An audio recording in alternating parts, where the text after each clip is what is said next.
What if a crown fell in love with a stranger, and the kingdom called it a curse? What if the woman who saved a prince's life was the same woman his mother swore would never wear the crown? Could forbidden love really become the greatest weapon against the kingdom's enemies, or would it destroy the throne forever?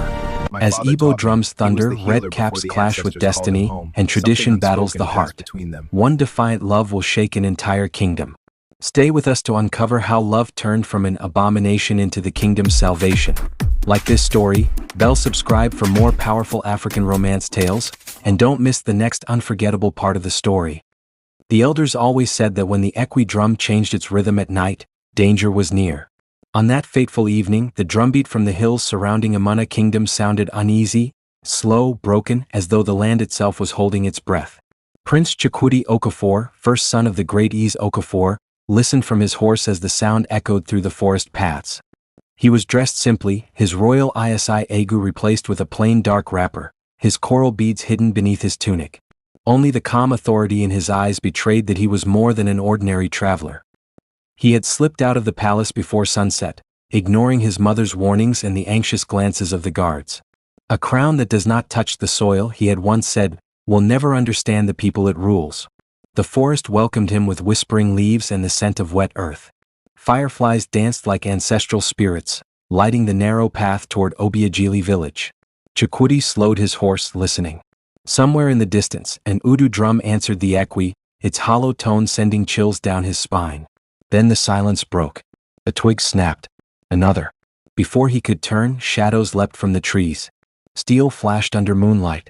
The first blow knocked him off his horse. Pain exploded across his shoulder as he rolled on the red earth.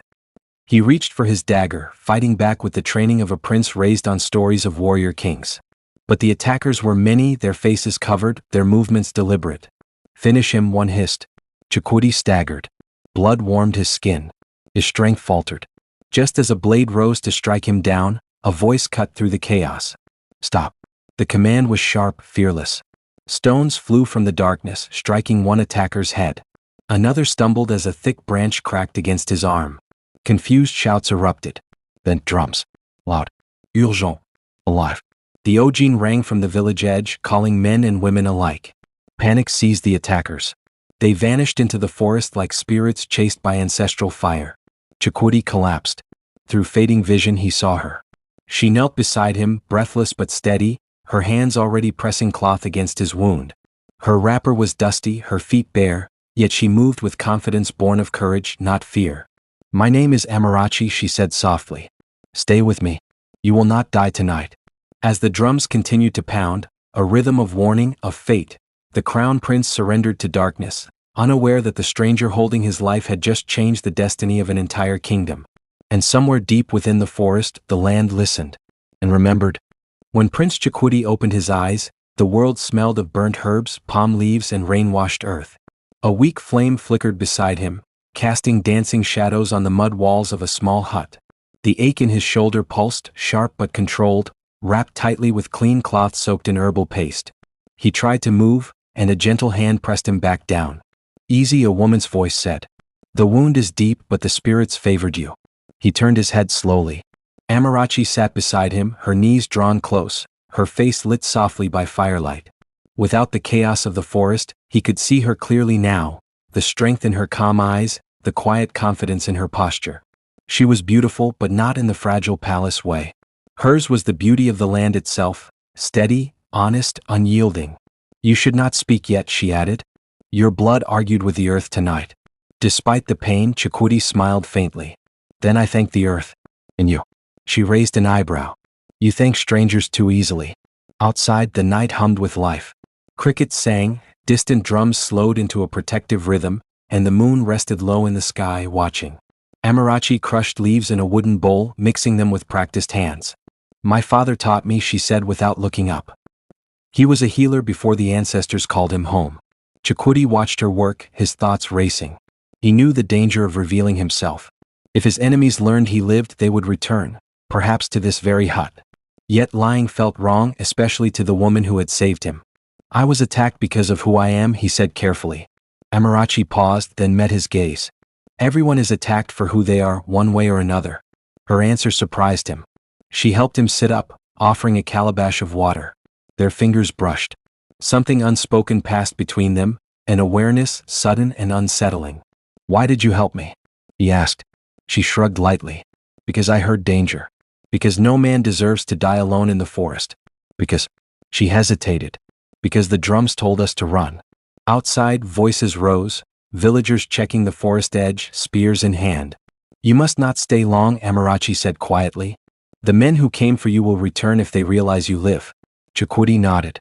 He had faced enemies in court and council, but this was different. Real. As dawn crept in, painting the sky in pale gold, he felt something unfamiliar stirring within him. Not fear, not pain. Hope. Before leaving, he pressed a small carved pendant into her palm, the symbol of a rising sun. "If fate allows," he said, "we will meet again." Amarachi looked at the carving, then back at him. "Fate is stubborn," she replied. "It always returns." As he disappeared into the forest with the first light of morning, Amarachi stood watching, unaware that the man she had saved was the crown of Amuna, and that the moon had already sealed their bond. The palace of Amuna Kingdom woke to the sound of frantic drums. Not the celebratory rhythm of festivals, nor the steady beat of harvest season. This was the sharp, urgent call of alarm. Equi echoed through the courtyards as guards rushed, red caps tilted in confusion, spears clashing against shields. Prince Chakudi rode through the palace gates at dawn. Dust covered his clothes, his arm bound beneath a dark wrapper, his face pale but unbroken. The sight of him sent gasps through the gathered crowd. Some whispered prayers to the ancestors. Others stared as though seeing a ghost.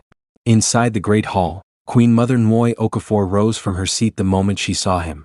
"My son." She crossed the floor in long strides, her heavy coral beads swaying, her Royal George wrapper whispering against the tiles.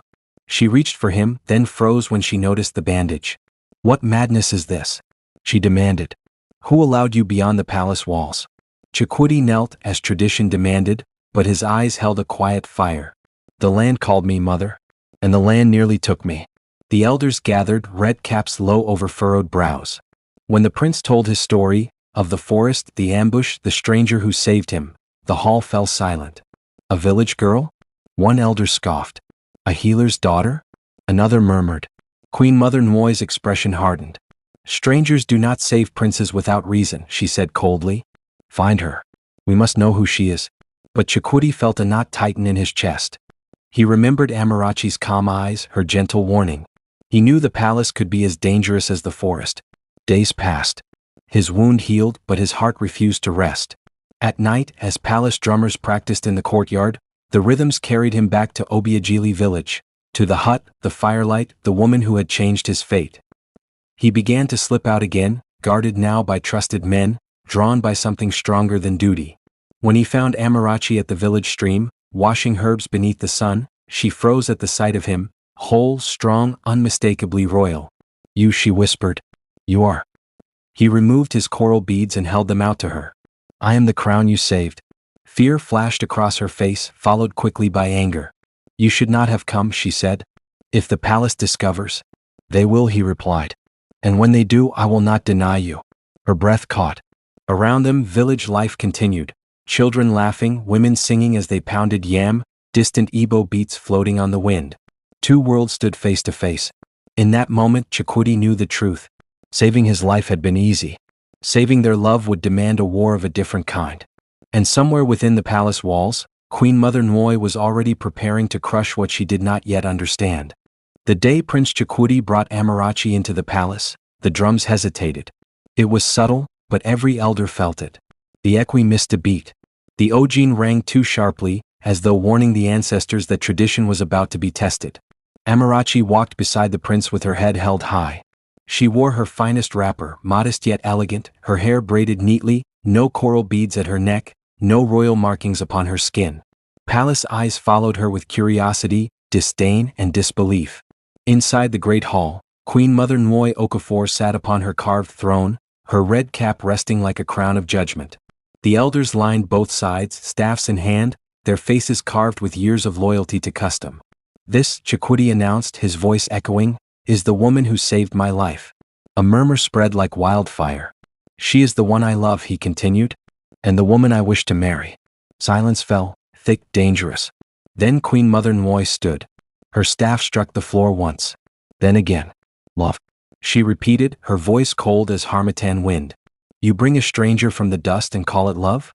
She turned her gaze on Amarachi, sharp and unyielding. Girl, do you know where you stand? Amarachi bowed respectfully as Igbo custom demanded. I stand where the ancestors placed my feet, your majesty. A scoff rose from the elders. An abomination. The Queen Mother thundered. A crown does not mix with common blood. This union would pollute the throne and weaken the kingdom. Chukwudi stepped forward. Mother, the throne was nearly destroyed without her. How then can she weaken it? The hall erupted, arguments, raised voices, clashing opinions. Some elders demanded her banishment. Others warned of bad omens. The drums outside grew restless, beating a nervous rhythm that echoed the unrest within. Queen Mother Nwoi raised her hand. This love will not happen, she declared. Choose your crown or this woman. The word struck like a spear. Chukwudi turned to Amarachi. For a brief moment, fear flickered in her eyes, not for herself but for him. If your crown demands my sacrifice, she said softly, then let it go. I will not be the reason the kingdom suffers. He took her hand. Then the crown must learn to bend. Gasps filled the hall. That night, palace gates closed earlier than usual. Guards doubled. Whispers filled corridors. In the villages, drums beat deep and steady, ancient rhythms of resistance and change. Love had challenged the throne, and the throne was preparing to strike back. From the palace courtyards to the farthest farms of Amuna, whispers moved faster than messengers. The prince had defied the Queen Mother. A village woman had stepped where only daughters of royal blood were meant to stand. Tradition trembled. At dawn, Queen Mother Nwoi Okafor summoned the Council of Red Caps. They gathered beneath the ancient Ukwa tree, its roots thick with history, its branches stretching like the arms of the ancestors themselves. Each elder wore his red cap with pride, white chalk marking their wrists and foreheads. The air smelled of kola nut and incense. This love, the Queen Mother began, her voice measured but fierce, will divide the kingdom. Elder Obinna leaned on his staff. Or united, he said carefully. She shot him a sharp glance. Unity does not come from breaking sacred lines. Yet even as she spoke, troubling news arrived. Scouts burst into the courtyard, dust-covered and breathless. Our enemies move again, one reported. They gather beyond the eastern forest. Stronger. Better armed. Unease rippled through the council. That evening, Amarachi was summoned, not to the throne but to the women's courtyard. The Queen Mother stood alone there, her red cap removed, her face lined with years of authority and fear. You are brave, Nwoi said without turning. But bravery does not make you queen. Amarachi bowed. I do not seek the crown. Yet the crown follows you, the Queen Mother replied. And that is dangerous. Amarachi lifted her head. Your Majesty, when the forest burned, it did not ask who was royal. It only asked who would fight the fire. The word struck deeper than anger. Days later, war drums sounded. Not from the palace, but from the villages. Men gathered with machetes and spears. Hunters painted their faces. Women sang ancestral war songs, their voices rising with courage. Amarachi moved among them, guiding, planning, uniting neighboring clans long ignored by royal envoys. Prince Chukwudi watched in awe. She knew the land. The people trusted her. When the enemy finally advanced, they met a kingdom unlike any they had faced before. Organized, united, fierce. The drums confused their ranks. The forest swallowed them. Strategy met spirit. Victory came at a cost, but it came. As the sun rose over the battlefield, Queen Mother Nwoi stood among the wounded and the dead. She watched villagers kneel before Amarachi, not as a queen but as a savior. For the first time, doubt crept beneath her red cap. Perhaps this love was not fire meant to destroy the throne, but fire meant to forge it stronger. The morning after the battle, the land was quiet in a way it had never been before. Not the silence of fear but the stillness that follows truth. Smoke rose gently from extinguished fires. The wounded were tended beneath trees. Drums rested, their skins loose from long hours of calling courage into men's bones. Queen Mother Nwoi Okafor walked slowly through the battlefield, her once proud steps now heavy. Her red cap sat firmly on her head, yet its weight felt different, less like power, more like responsibility. She stopped where Amarachi knelt, washing blood from her hands in a calabash, her wrapper torn, her eyes tired but steady. You should have fled, the Queen Mother said quietly. Amarachi looked up. A kingdom does not flee from itself. The words lingered between them. That evening the palace drums sounded again, but this time they played Utudu Uhuru, the rhythm of a new beginning. The elders gathered in the great hall, red caps aligned, staffs grounded. Prince Chakudi stood before them in full regalia, isi agu gleaming, coral beads bright against his chest. Beside him stood Amarachi, dressed simply, unashamed. Queen Mother Nwoi rose. "My people," she began, her voice carrying both pride and humility, "I called this love an abomination." A murmur rippled through the hall. "But when the enemies came," she continued, "it was this woman, this so-called stranger, who reminded us what a kingdom truly is." She removed her red cap. Gasps filled the hall. Kneeling before Amarachi, she placed the cap briefly at her feet, a sacred Igbo gesture of apology and acceptance. "Love that protects the land," the Queen Mother said, "is ordained by the ancestors." Tears welled in Chakudi's eyes. The wedding drums thundered for 7 days and 7 nights. Villages gathered. Masquerades danced. Women ululated. The Ojin Ekwi and Udu sang until the earth itself seemed to dance. Amarachi was adorned, not with borrowed royalty but with honor earned. Coral beads touched her neck. A crown blessed by elders rested upon her head. And as Prince Chakudi and his queen stood before their people, the drums told a story that would be remembered for generations. That a crown grows stronger when it listens. That love, when brave enough, can heal tradition. And that sometimes, destiny wears the face of a stranger. But the drums of destiny have not gone silent. Just when peace settles over Umana, a secret buried in the past begins to stir. Who truly led the ambush in the forest? What vow did Queen Mother Nwoi make long ago that could threaten Amarachi's place on the throne? And will the crown survive when love faces its greatest test yet, from within the palace walls? The next part of the story will reveal betrayals, hidden bloodlines, and a choice that could shatter the kingdom forever. Like this story, subscribe for more powerful African romance and royal drama, and don't miss what the ancestors are about to uncover.